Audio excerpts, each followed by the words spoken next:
them, and then we're going to start with the questions. So, well, can you imagine having the freedom to go wherever you want to go in the world? As a digital nomad or location independent entrepreneur, you are no bothered by this at all. You have the total freedom to live anywhere you wish. You are carrying your life with you everywhere you go and continue your regular life like you do it in your home country.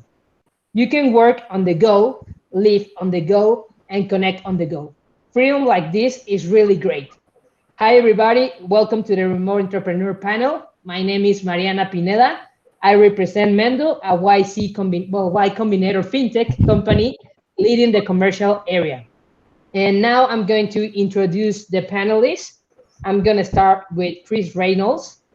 Welcome, Chris. And well, there he is. Chris, Welcome. Hello.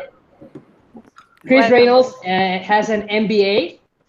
His MBA is a lifestyle entrepreneur, high performance tactician, international keynote speaker, and founder of the business method and Get Shit Done Live.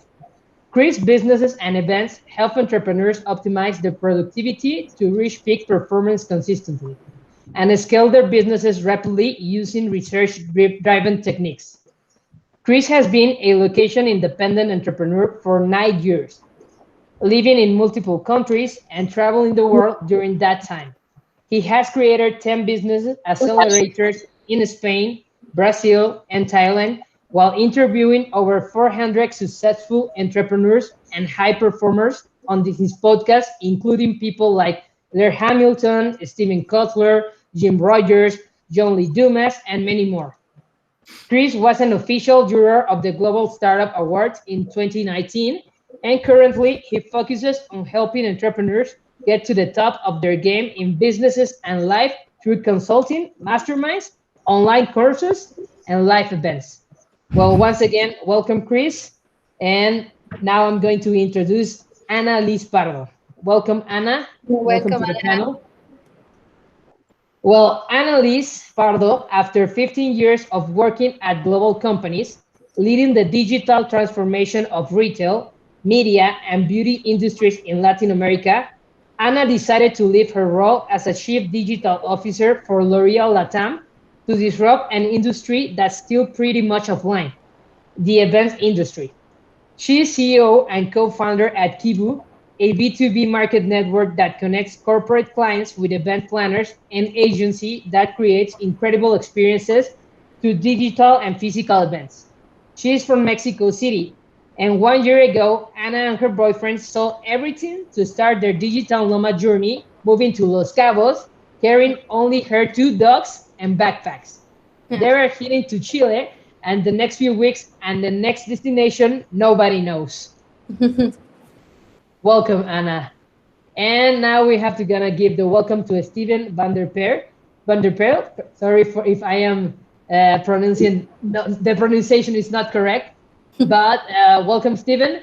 And well, Steven started his entrepreneurial journey at just 14 years old, running a six-figure SIM unlock business for almost 10 years.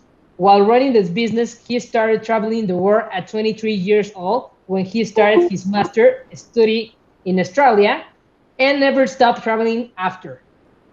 Stephen has had one successful exit of a CEO related SaaS and now runs a multiple seven figure SaaS called Kibu.com as CTO and co founder, a marketing automatization platform for online customer journeys from A to Z. Welcome once again, Stephen. Thank And you. now, and now it's the time for Michael Cuyo. Welcome, Mike. Well, Mike, he's a world traveling American business owner. He's an investor and entrepreneur. And right now he's the CEO and founder at Ensure and the White Level Method. Welcome, Mike. And last but not less important, Alejandra Leal. Welcome, Alejandra. Thank you. Alejandra identifies herself as a salesperson and a lover of creating professional and personal bonds, which has allowed her to help many people to elevate their lives in various ways. After returning from her studies in Europe, she moved out to Mexico City to begin her professional career in the world of startups. With approximately 7 years of experience in the commercial area, she's still in love with the impact, rhythm, and challenges that this environment implies. Before starting Nomad Latam, she was a co-founder in charge of developing new businesses in other HR startups, recognizing the value of Latino talent and the power of changing their lives. Now, as she becomes a digital nomad, she's launched Nomad Latam with her partner, where they seek to create the largest community of remote Latino workers. She leads the remote team while she explores her creativity to add more and more people to the digital nomad life. Welcome, everybody, once again. Thank you for being here at the panel. And now we're going to start with the questions. So, panelists, please feel free to answer the questions that I'm gonna give to you. So here's the question number one, and I think I'm gonna start with Alejandra this time, with Alejandra Real. Okay. Alejandra, you're the first one to answer the first question. So Alejandra, how was your interest in traveling and working remotely? Please tell us. Yeah, thank you, Mariana, and welcome to everybody. Yeah, I when I finished with my studies in Czech Republic, I met a guy. He was working as a developer, and he was telling me these stories about his job and about how he was working. He was traveling around Europe, and he wanted to move out to America. Actually, he's living in Toronto now, and for me it was like how can I become this kind of person, how can I combine my work and my life and my work in the same way that he's doing that. And since then I started to search the way to become a at that time as a freelancer, because it was like the way to make it, and it was the only concept that I knew. But since then I started to looking for this kind of position, the remote positions. And finally 3 years ago I started the other startup with another co-founders. And since then I had been a digital nomad, and now we are creating this fantastic concept about Nomad Latam, and we are going to help a lot of Latino talent to be in this to become a digital nomad. Thank you, Alejandra. And yes, I think it's really difficult for Latinos to understand this digital nomad thing, because I Yeah. think for everybody, almost everybody is a new concept. But please, Anna, Chris, Michael, Steven, please feel free to share your experience. Okay, so in my case, I I've traveled with my work before, like in the corporate side. So I'm just like to getting to a new country and setting up and everything, but it's not the same like being able to make your own decisions. So when I was at Nike and I was like trying to go up the corporate ladder and trying to figure out what's gonna be my next step in the career, I was forced to wait until my boss tell me like, oh, you can go to this country or you can move to this role, no? And I got enough from that, and I wanted to decide where I wanted to go next. So that's why one of the reasons I left the corporate life. And then as soon as I started being an entrepreneur, I realized that I could potentially like live wherever I wanted. And then my boyfriend, who is also my co-founder, he had the same mindset as me. So we don't want to have kids. We don't want anything to make us like stay in one place. We just want to go around. And as you mentioned, Ale, it's weird like for Latins to get this concept around their heads. And when we told them like we're selling everything we own to go into this digital nomad life, everybody was like, why are you crazy? Why are you leaving everything? You had this big role in a big company. What are you gonna do with your life? You're gonna end homeless and things like that. No, so I think it's fun to see how Yeah. you challenge the status quo and how like people see you like you're weird. But then when you start getting into this world and you go into like you don't have to go so far like in co-workings, no, you see people coming from different parts of the country or the world, and you see that there is a nomad community out there that's very reassuring, and it feels very good to have similar people around. Yeah, and I would like to add something else. Even it's even more difficult to understand when you are a girl. I mean, you are a woman, because it's like for everybody, it's like it's so dangerous. You should be at home. You should be with your husband at home, working from an office or something like that. And but yeah, now people, I think they started to adapt to this kind of concept. But yeah, it was kind of new. That's so old school. Yeah. Great. And please tell me, why would anyone choose to become a location independent entrepreneur?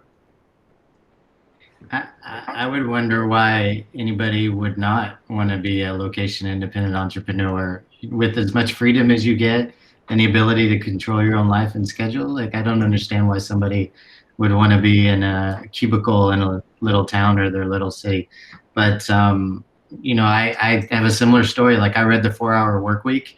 And as soon as I read it again, and then I read it again, and then I read it again, and I ended up reading it like 4 or 5 times, and I knew it was going to be my life. And I started building some websites online and doing little things here, doing little things there. And as time went on, I was even working for other people online when I started out.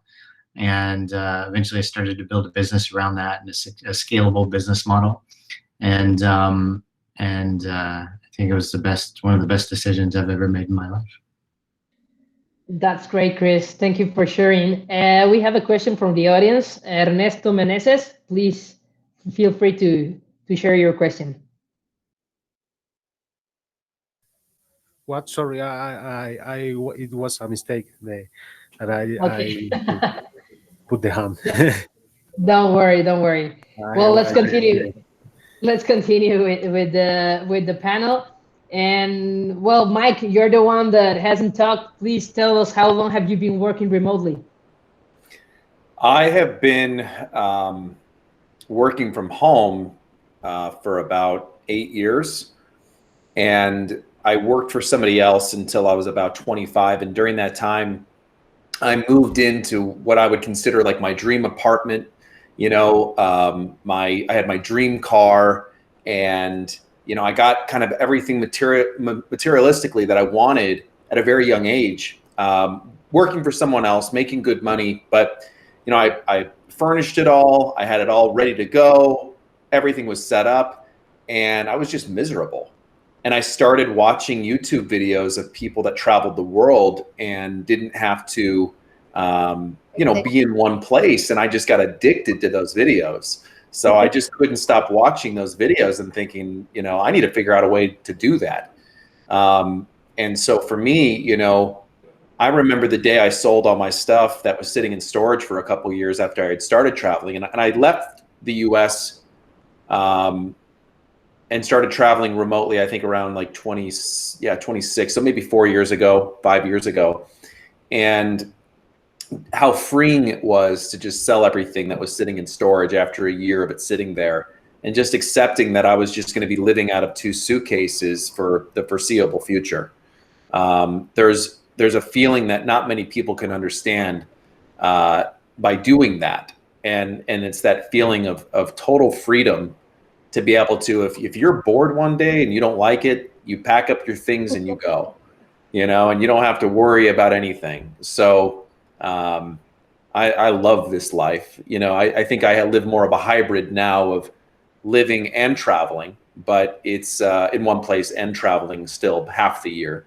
But yeah, I mean, it's an incredible life.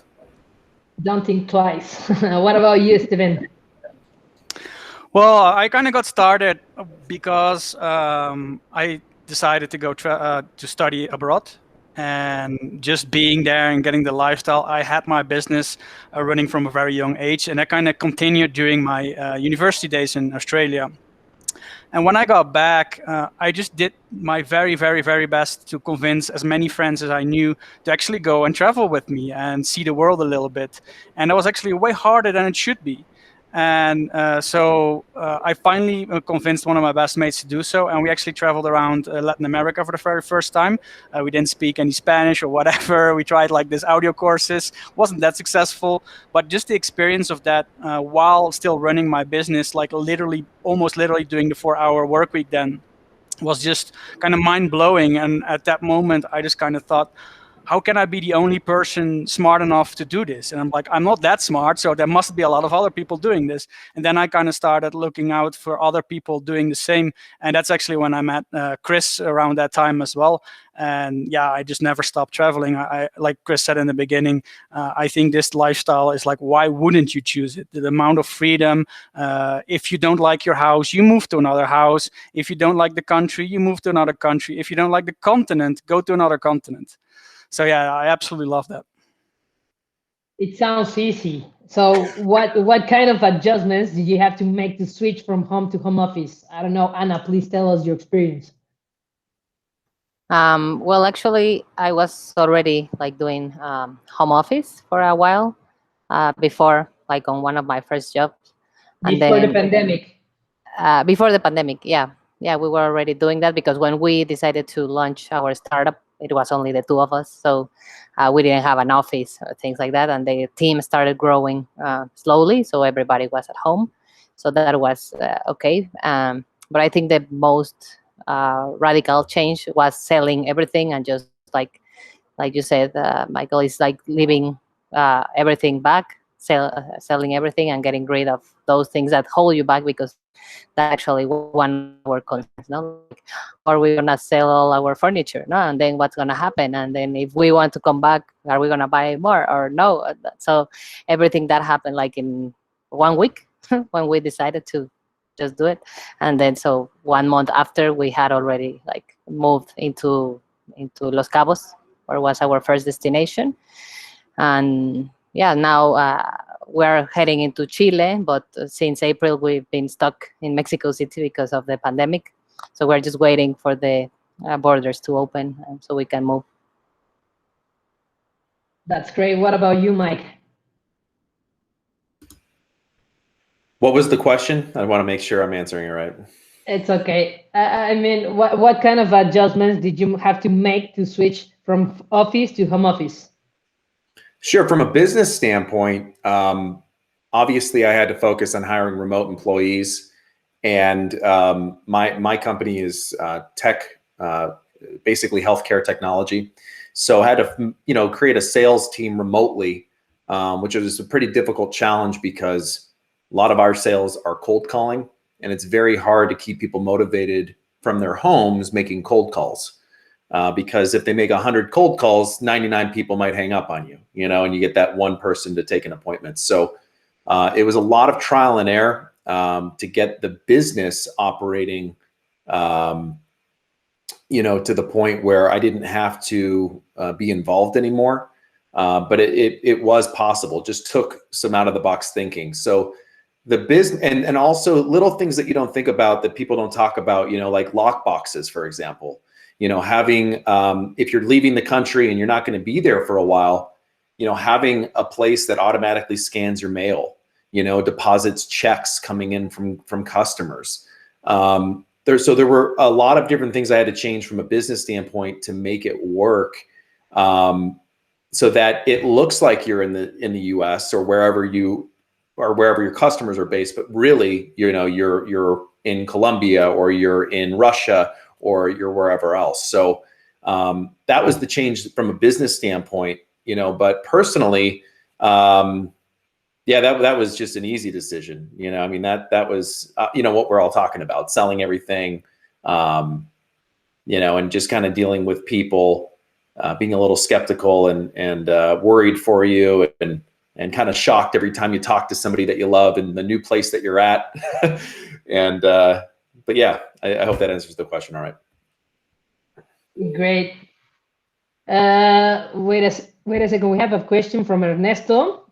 Let me read it. He says, "How do they manage their visa papers? What happens if you don't have a green card or any of those? How do you work in those countries that you need documents?" Is that for me? I don't know, anybody who wants to respond. I mean, for me, I got visas in each, area that required one. It's actually pretty easy to get visas in different countries. Like I have a Russian visa, a 2-year business visa there, and I didn't do any business there. I had a business visa in Colombia. I mean, it's pretty easy if you find the right attorney, and you have obviously you need a little extra money, but it's not terribly expensive from what I've found. It also depends very much on how long you're going to stay, right? So in most countries, you get a tourist visa for 3 months. And for a lot of us, especially in the beginning, those 3 months are more than enough to spend in one country, and then you just go to the next country. And there's a lot of countries in the world. Europe is not so easy, but a lot of other countries where you can just jump over the border and jump back, and then that's fine. You can do that infinitely. But yeah, for once or even twice, you can definitely do that as well. Thank you for answering. And well, that was a good question. And well, I know that everybody just tell us that sometimes you have to sell your things, and if you don't have kids, it's easier. But how do you balance your personal life with your job from home, Chris? That's a really good question. When I go, so I'm very detailed about my work schedule. I plan it out every single week. I plan every quarter out. I plan every year out. And when I go to a new country or a new city, one of the most important things for me to stay productive is to continue that work schedule. So I want to get an apartment or a house in a place that has good Wi-Fi, in a good location, close to a grocery store and close to a gym. And I have that planned out before I arrive. So when I arrive, my work schedule isn't disrupted for the most part. And then I go and enjoy the city and the new town or new country that I'm in the evenings and on the weekends. And so my regular work schedule from 9 to 5 or 9 to 6 or whatever it is stays the same. I just miss the time of work when I fly. And then when I land in a new place, there's no friction. It's all pretty effortless. And Airbnb helps out with that a lot. Sometimes though, like you'll want to, if you're going to stay longer term, say you stay more than a month, 2 months, 3 months, or 4 months, or 6 months, or whatever, you're going to want to pick out the place that you live more so than just seeing it on Airbnb, right? So I'll go and I'll spend a week at a place like an Airbnb in the city, and I'll look for places to live that I want to spend the next 3 or 4 or 5 months at. That helps out quite a bit. And so I'm always, the friction is reduced to a minimum from travel, and all I'm really doing is shifting locations from where I work, and just the only time I'm off work is basically the travel time from here to there. I think it comes with experience as well. So in the beginning, maybe you take 2 weeks to settle down each time, but the longer you do this, the shorter that settle down time becomes.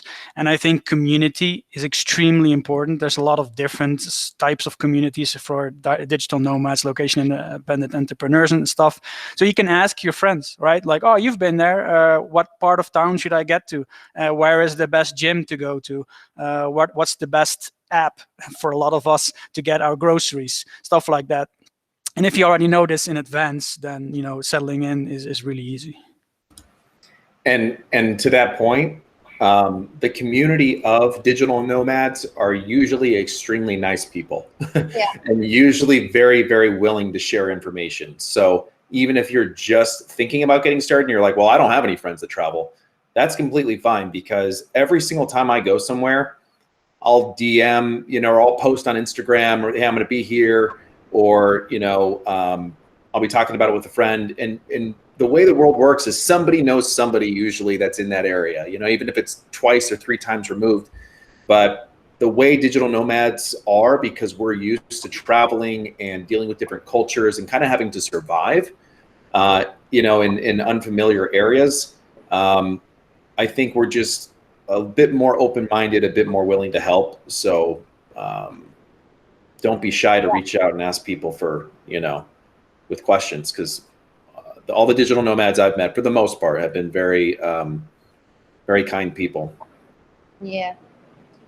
Well, for my experience, I also agree with Chris Reynolds about for me, Google Calendar is my best friend. I always schedule everything, even my meal time, because I was not taking care of that time at the beginning. I was like just working the whole day, and at 7 p.m. I was starting eating. So it was not like at the beginning, because I was super new with the new routine. So I started to schedule everything, just as Chris Reynolds said. It works perfectly like that. And yeah, I mean, for example, me, I'm a new nomad, digital nomad. I'm gonna say I have been traveling in Mexico now, only Mexico because of COVID. First time I was in Mazunte, in Oaxaca, near to the Pacific Ocean. And I also found a lot of digital nomads from USA, from France, from Japan, and everybody is so kind, as Michael said. And now I'm in Yucatan, near to Cancun, and it was the same, exactly the same. I post on Instagram that I was here, and other digital nomads wrote me, and now we are like creating this community as well here in Mexico. So that's nice, and yeah, that's the way that I'm doing my balance with my life and work with Google Calendars. This was the commercial. Google Calendar. It's perfect. Yeah, that's really easy as you are organized. So as leaders that you are, a really good question is, how do you manage a remote team? I think you have your team, so how do you manage them? Well, in my case, it's all like Slack and WhatsApp. That's it. No, so we are always in touch, and sometimes I think that can be a little bit annoying for the team, because I can be connected like at 5 in the morning or 11 at night, and Saturdays and Sundays, but like I'm always there. Like the customers reach out to me, or we have to reach out to the vendors and or the technology people. So yeah, we're always on. Yeah, for us, I think building a remote team is actually a lot more difficult than doing it in an office. So it definitely comes with some extra challenges. There's a communication challenge because of the different time zones. You're always going to have this. This is something you have to kind of instill in your team and work around, because you will never be able to 100% solve that problem. Yes, tools like Slack and stuff like that help, but you have to be careful not to be too invasive in your team's lives, because sometimes it can happen like, oh shit, something critical is going on, and over there it's like 11 p.m. at night. Like if it's very critical, sometimes it just needs to happen, but you have to be very careful with that. And then secondly, what's incredibly important by creating a remote team is creating your culture. So we did that wrong in the very first 1.5 year while building our team. And we had a lot of churn. So a lot of people, coming and then leaving again after 6 months or a year or something like that. And that hurts the company, because every time somebody leaves, you have this thing called knowledge drain, right? And then you have to hire somebody new, which I absolutely freaking hate as well. Like hiring people is very, very tiresome.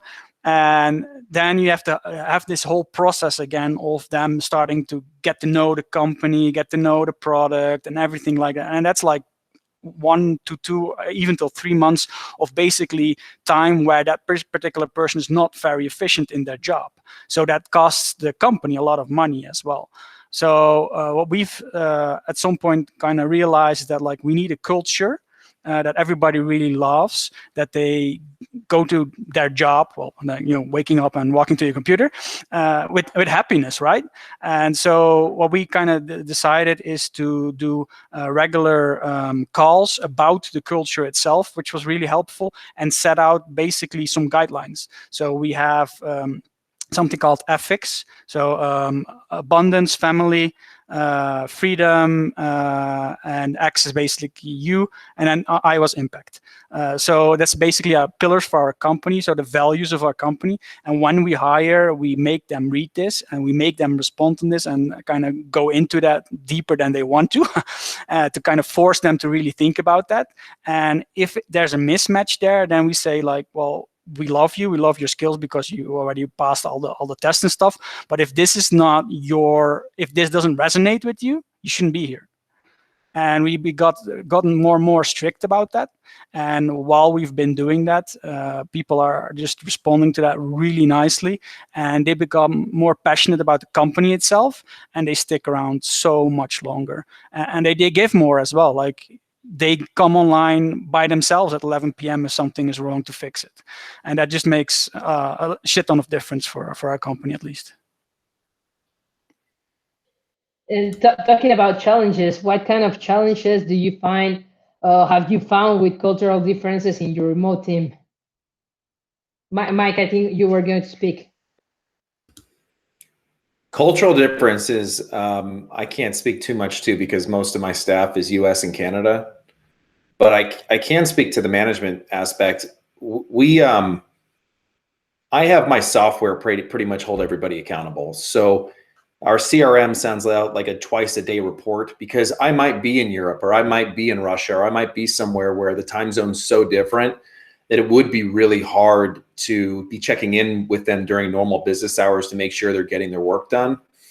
So our CRM sends out a report company-wide twice a day that basically shows exactly what everybody's productivity is, and it's automated. And from like how many calls they've made, how many emails they've sent, those kind of statistics to kind of how many appointments they've scheduled, how many appointments they've run. And that helps us it creates an internal competition. But also for me, it allows me to see very quickly if somebody's not doing their job or not, holding themselves accountable. So that was one of the things we did from an accountability standpoint that really helped me have some peace of mind traveling and being in a different time zone. But from a culture standpoint, one of the things I noticed is that if my salespeople started to decline in sales, it usually was never related to the job. It usually was related to their own personal life or their health. So I decided to start compensating my people, and this is a way that we built culture, compensating them if they did, 3 sales training videos. I pay for a platform that they use. They read, they meditate for 10 minutes or longer, and then do 30 minutes or more of exercise. If they do all of those items in the morning before they start work, then I compensate them an additional dollar amount per day for completing that.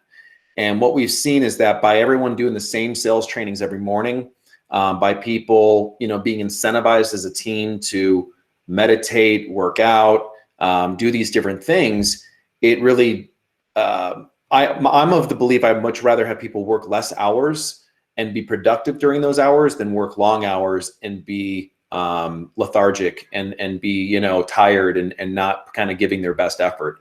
So those two things for me really made a huge difference for managing my remote team. Accountability metrics that are automated through reporting, and then giving them some financial incentives to complete some personal self-work or self-help kind of tasks each day. Question for you, Michael. Which CRM are you using? What's the name? HubSpot.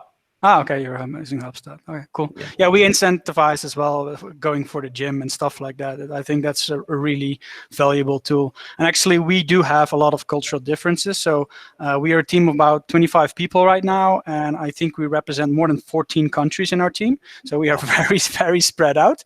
Sometimes that's on purpose, like to be able to give 24 hours, 24/7, support. But yeah, it also just kind of happened. And honestly, it's never been a problem. It's like, even in our job ad, we say like, we are very proud of our multicultural culture in our company. If that's not you, please do not apply. And we've never had an issue with that whatsoever. So I don't think that's something to be very afraid of in general. Well, we have 2 questions from the audience. Whoever wants to answer, please just raise your hand, panelists. The first question is, well, some of you have, are house owners. Do you have an official home? What do you do with it while you're traveling? Anna, please. Well, in my case, we decided to rent it out for a year, so we don't have a house. We don't have where to go back. Thankfully, one of my aunt, she provided us where to stay for these 3 months that it's been here. But we decided to do that because that way we were also forcing ourselves to be out there, and not come back into the comfort zone, which could happen since we are new at being digital nomads. So yeah, but it's also good to have that, the rent money available. Yeah, that was a good question. Another question is, how do you manage your personal finances while being a digital nomad? Any of you? Excel sheet.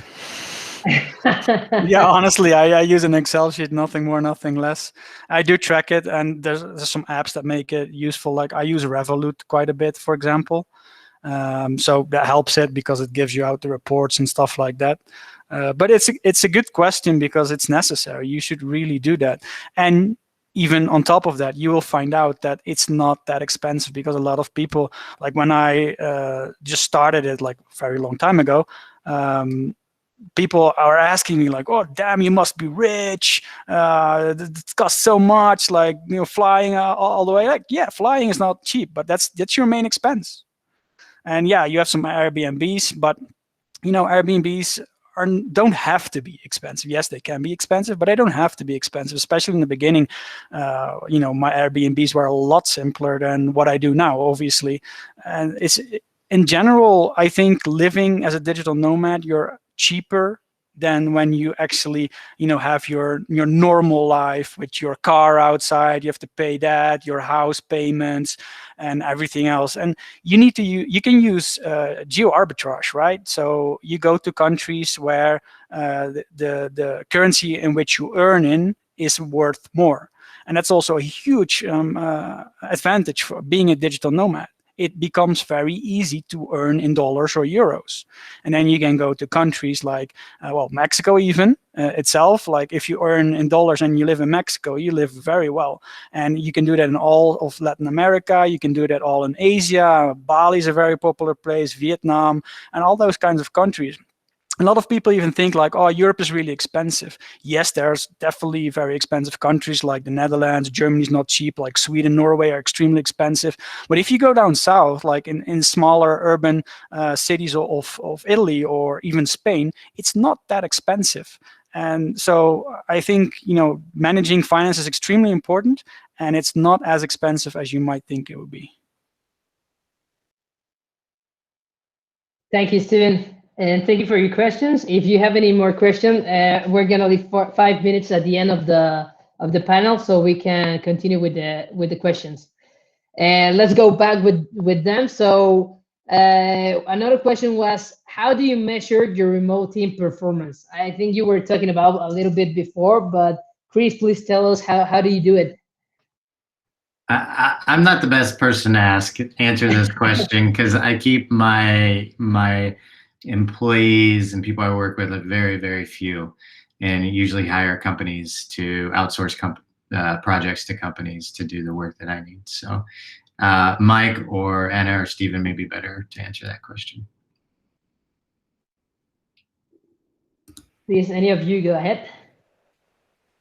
Yeah, I think Mike already went kind of over it with the CRM, which is obviously super valuable. And for us, it's basically, we do have this annoying software where it tracks time and stuff like that, and not everybody would maybe even think that's a good idea, or it's kind of intrusive as well.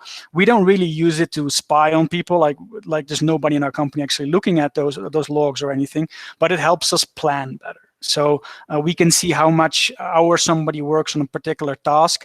Like there's various tools like Time Doctor, Work Snaps, and there's a few more, and you can link them to your project management tool. For us, that's Asana, for example. So people log time on particular hours on the tasks that they work with, and we can see how well people work on that and how fast or how slow.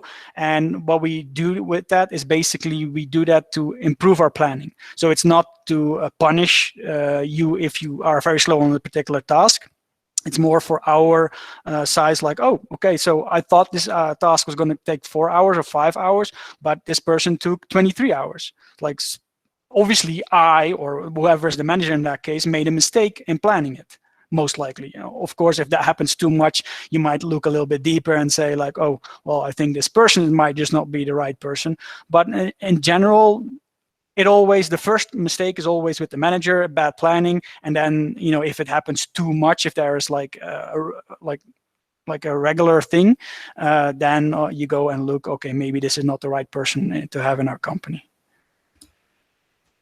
And talking about that, Steven, and please, any of you also feel free to answer the question.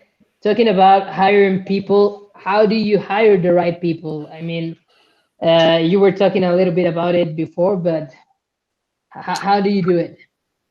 So we used to own a platform called JobRec, which is a hiring platform for specifically Eastern European people, because like especially for programmers, we really like those people because they're very logical thinking, and they're like, I think it's a culture thing maybe, or maybe even a genetic thing. No, who knows? But that's why we kind of started, and we created like, I think it's an SOP, so standard operating procedure of like about 12 steps that we go through for hiring a person. I can't go through each step now because otherwise we would be here another hour. But basically, it's create a good job post, make sure it's about them, not about you. I see this mistake everywhere. Like it's not about you as a company; it's about them. What can you offer them? Especially if you want to have good people, you have to seduce them. It's a sell. It's like it's almost a sales funnel. Like you would know everything about it, Mariana. Like it's selling. You need to sell yourself to these people and convince them to decide to go and work with you. So we have just like a bunch of steps to go through, like the job ad, some tests, some job interviews. We have some automated tests online as well via a tool. It's called Vervo, which works pretty well. And yeah, and at the end, it's one thing that we are kind of improving on is the after care. So after we hire somebody, we already had onboarding and stuff like that, but now we're kind of adding on some testing as well. Like so, for the first month, second month, and third month, we kind of are implementing specific small tests to see if these people actually have onboarded properly and they have learned things about our company. If not, that's kind of a red flag saying like, oh, well, maybe this person isn't that motivated to stay with us. So that's kind of something we are implementing right now. Thank you, Steven. We have another question from the audience, and it's Luis Carmona. When recruiting remote workers, do you look for experienced candidates mainly, or fresh out of college candidates are suitable for this kind of working model? Whoever who wants to raise their hands, go ahead, please. Depends on the position. There's no one fit answer to that. Whatever we have experienced people, we have complete junior people. I think it's more about the mindset. It does help if you have some training. If like they're junior and they've never worked remotely, you definitely need to go help them out a little bit because they might not know that you have to set up yourself, like have a good seat, put your screen up, have a second screen, depending on whatever job position you're filling. These small things to make your home your workplace, have a good desk and stuff like that, even a standing desk sometimes, are extremely important. And if you have just a candidate that sits on their bed, on their Mac working without even a mouse, for example, they are not efficient people, and that's not what you want. So you have to kind of coach them if they're completely new. Thank you, Steven. What about you, Mike? I love Steven's approach. Mine's the total opposite. Mine is not methodical at all. It's hire fast and fire fast. I like to give people trials where I say, hey, basically I'll give you a week or 2 weeks because we're very sales heavy. All my support and technology is outsourced. So really we just focus on sales. So we can know within the first few days if somebody is going to be good or not, if they're good on the phone. Really, that's what it comes down to. So we use Indeed.com, which does a phone screening. So I can already get a good idea of how they articulate themselves over the phone, which can help me know right off the bat if they're going to be a good candidate or not. And then from there, I tried a million different questions. I read a bunch of different books. And at the end of the day, I just found that you got to put somebody on that phone and just find out if they can do the job or not. And for my line of business, so we put them on the phone. And if they cut it, they cut it. And if they don't, they don't. But we set it up so that they understand that, hey, this is a 1 week trial to figure out if this is a good fit or not. That's, of course, not appealing to many people. But if it's the right person with our commission structure the way it is, it's very appealing. So, yeah, very different method than Steven's. But it's worked for us. That's great. Well, thank you, Mike. We have a last question from our panel, and after this question, we're gonna give 5 more minutes for the audience so they can do some more questions, and then well, this will finish. So, Anna, Chris, Mike, Alice, Steven, please feel free to answer the next question. I would like to know, what do you love the most about working from home? I mean, you have said a lot of things, you have said different things, but what do you love the most? Ali turned her microphone off, so I thought she was going to go. I absolutely love the ability to create my schedule however I want, whenever I want. So if I want to, like I took today off, I didn't do anything. I didn't know I wasn't going to do anything, but I just woke up and I was like, I don't feel like working today, so I didn't work today. But I love the ability to do that, and you know, do your laundry when you're working sometimes. Like I can just, you feel so more effective, feel so more efficient when getting things done. And you can really design the life that you really want. You know, you can go to the gym when you want. You can, for the most part, you know, it depends on your business and the structure of your company. But the complete freedom to do what you want, when you want, and how you want is the absolute best thing. And also, I would like to add that the opportunity to meet new people, to exchange new ideas, or to share new, the experience that the experience that they had before, that also helps you to improve your creativity and to think about new business ideas. So that's also a thing that I really like a lot. I mean, working from home or working from my room when I can see the sea, it's also great. But I think I also love this part when you can share a lot of experience with other entrepreneurs from other countries, and then you can create new business. Well, in my case, it's similar to Ale, like, but it's more about I'm in the computer all day, and then when I raise my head, I can be like watching a sea or in the mountains, or being one day in Barcelona and the next one in Lisbon. No, so I think that like being able to combine traveling and working at the same time, because not as you guys that you have everything on schedule. I am the opposite. I working all day and I don't have like a schedule, and I just like work when the work comes into my phone, and I sit down and grab the computer and do the thing that I need to do. But I like to do it like on the run. No, so I'm happy working at airports, at the hotel, at a McDonald's, at a park, wherever. So that makes me really happy. Yeah, for me, it's just waking up whenever I want to wake up. I'm absolutely not a morning person. I generally wake up at around 1 p.m. Yes, that's true, 1 or maybe even 2 p.m. I do work later at night, obviously, because my body tells me to do that. And the freedom to do that wherever I am is just great. And now I recently had a daughter.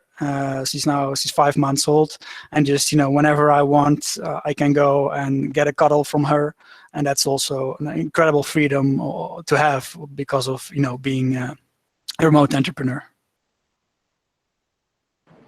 Yeah, I think family, it's also to have the possibility to visit the family whenever you want. It's also a great thing about this. Yeah, totally agree. I totally forgot about my mom, but yeah. I pretty much agree with everybody.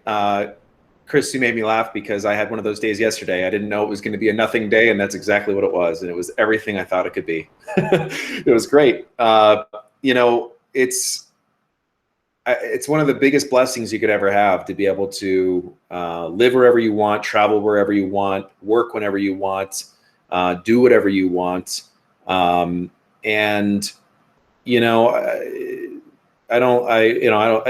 think sometimes you get used to it and you take it for granted. So I try to take a moment, every day for a few minutes and just practice gratitude for how good life really is, because I remember commuting an hour and a half each way to work. I remember working for a boss that I hated.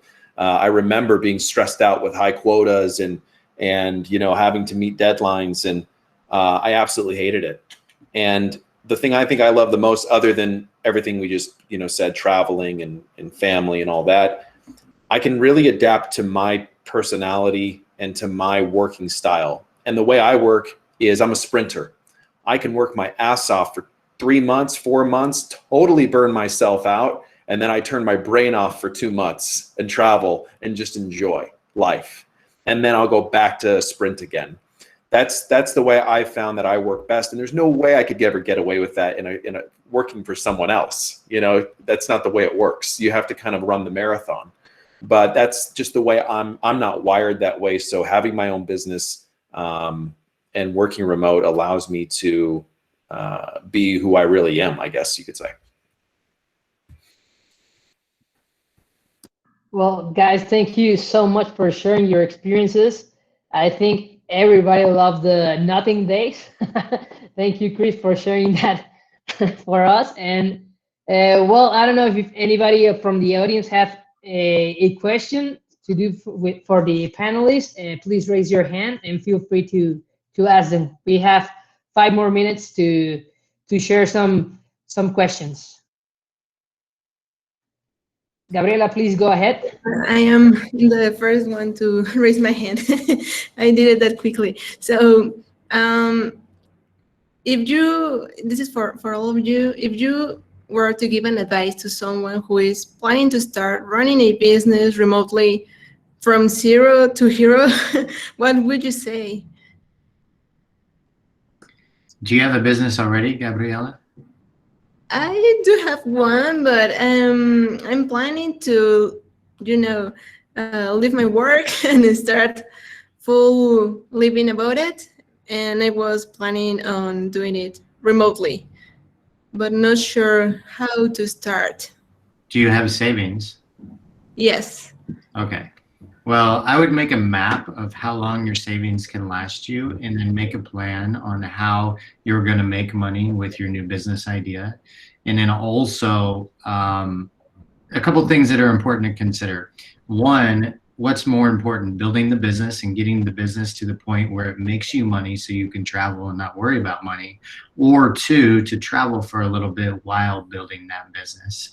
And there's no right answer to that. It's whatever works best for you, depending on what you want to build for yourself. I know people that have bought a ticket and they started to build a business while they were traveling the world. And then there's people that want to build a business to a certain stage where they're making X amount of dollars or pesos per month before they buy a ticket and start to travel. So just kind of consider that. And also I think it's really important to, if you do travel before you or while you build that business, then to make sure you know your runway with your money, but also go to a place where you have like a community support of other nomads and other entrepreneurs, like Lisbon or Medellin or Mexico City or all these cities around the world. There's other nomad entrepreneurs that you can connect with, and they can help you, and you can share ideas and building that business along the way. Thank you, Chris. Anyone else? And it was the perfect answer, I think. So I don't really have anything to add to that. Okay. Thank you very much. Well, I would just add, like, more from a startup point of view, is like MVP. Always think like the minimum viable product that you can create to first validate your idea and then go all for it. No? And if you are also going like in the nomad life, you can also do it MVP. Like you could move like somewhere that it's not that expensive, or just try like for a few weeks and then come back to see if that's something that will fit for you Baby as well. steps, right? Some baby steps. Thank you for your question, Gabriela. We have another question from Marco Soto. How do you get along with your co-workers? I mean, is there any interaction with them besides business? Any of you guys? For me, not so much. Well, I like them, but there's not a lot of extra interaction besides that. Like, I'm not the I'm your friend kind of boss. I'm pretty strict, and I can be like pretty hardcore when it needs to be. Like, I'm running a startup and I have big ambitions. But I always try to keep it fair. I think that's the most important part of it. It's like, if they do something good, I will stand on the roof and shout it. If they do something bad, I will also stand on the roof and shout it. So yeah, it goes both ways. But in general, like, this is something we really, really, really want to do. But yeah, because of the pandemic, it hasn't happened. We want to get our whole team together. Like I said, we represent more than 14 countries. It's going to cost us a shit ton of money to get everybody in one place, but it's totally worth it, I think. And so we really want to do that. And then we'll see how it goes after that, right? So, but yeah, no specific extra interactions between me and my coworkers. We do try to create a little bit more between the team itself, but it hasn't really happened. Like, we don't want to push it too much either, right? It needs to go a little bit natural. Like, for example, if there's a small group of IT nerds in your company and they all love gaming, like, set up a gaming server on the cost of the company and make them go play on Saturday afternoon, something like that, right? But it hasn't happened in our case yet. Yeah, I mean, from our side, we are a small team, but we have this weekly weekend, we call all hands, where we speak about the news in the team, and sometimes we even speak about, or not exactly our personal lives, but if they are feeling great about the job and how was the weekend. So we're trying to humanize the distance. Sometimes even if they have problem with the internet, this stuff, I mean, it's like, don't worry that much. I mean, yes, you have to finish the job, but the work, but it's like a normal thing. So yeah, from our side in Nomad Latam, we are trying to have this communication, strong communication with the team. Now, because we are small, so I think it's really important, because we are the pillars. We are creating the pillars of the team. So that's why we have been close to our team from our side. Thanks, guys. Well, we're running out of time, but we have a last question from Marco also. So the last question is, how do you build strong attachment to your company?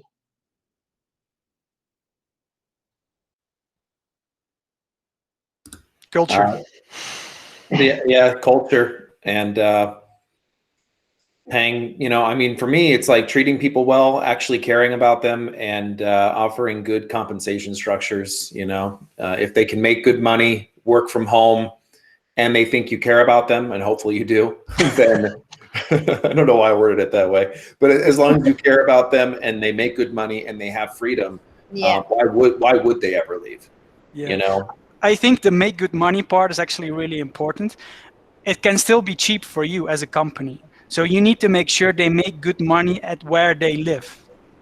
So I've been accused of people like, you pay your people way too less. It's not a decent salary, blah, blah, blah. But we always make sure we pay 200 to 300% more than what their peers would earn at that place where they live. So that's actually, something really powerful, because especially in countries like, for example, India, where we have like, I think 4 or 5 people there, we make sure that we pay them very well. And they India has this status kind of thing, like in the culture built in kind of, and we make sure that our people have a high status, because they work for a company that's, it's not public as in stocks, but it's there, it's out there in the internet. People can look it up, and they get their face on the website, stuff like that, and they get a very good compensation. So I think that's another very powerful point of creating your team remotely. Yeah. Well, thank you so much for your time, guys. Thank you, everybody, for being here, for your audience, for listening to these cracks in here. And let's keep in touch for the next webinar, for the next panel. And once again, thank you for your time, and have a good night. Thank you. Thank you all. Nice to meet you guys. Thank you. Bye-bye, everybody. Bye-bye. Bye. Thank you.